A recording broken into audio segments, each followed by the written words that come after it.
ce nouveau booktube qui dit science consacré à un ouvrage jeunesse. Alors cet ouvrage vient juste d'être publié aux éditions Lucas Éditions, et ça s'appelle Stupeur et son auteur est Julie Chibaro. Alors en fait il était sorti en 2012 mais il vient d'être réédité parce qu'il y a eu un travail de traduction réalisé par Hermine Aymon. Voilà, donc on va en parler tout de suite.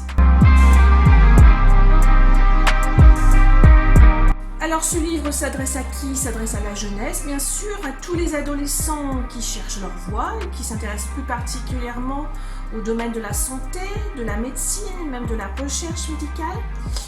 Et puis je dirais que ce livre s'adresse aux jeunes filles qui cherchent à suivre un rêve et qui n'ont pas forcément confiance en elles. Et puis de façon plus générale, ça s'adresse à tous ceux qui aiment lire des histoires un peu d'aventure où il y a une enquête qui est menée, une recherche. Voilà, donc je pense que tous ces gens-là, ce livre va vraiment plaire.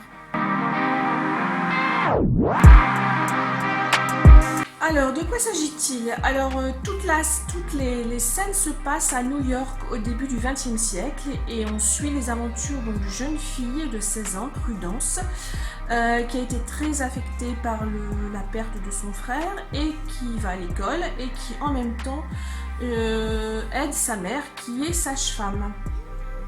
Mais Prudence veut aller plus loin. En fait, elle veut jouer un rôle actif pour comprendre la médecine, pour comprendre la vie, la mort, les maladies.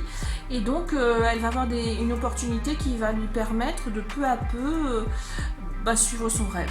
Là, c'est intéressant de voir toute cette démarche, sa démarche scientifique, le travail de fourmi qu'elle accomplit au quotidien.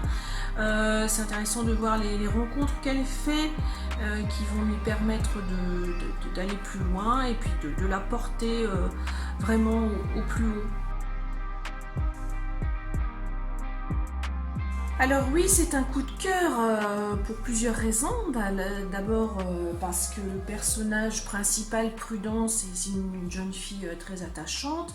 Alors on suit bien sûr ses péripéties, la façon dont elle va développer son goût pour la médecine, pour la recherche. Et puis ensuite, un coup de cœur pour toutes les informations qui sont données sur le plan scientifique. Comment on mène une enquête pour comprendre une maladie, pour comprendre comment elle se transmet, l'histoire des porteurs sains, donc voilà, c'est absolument passionnant.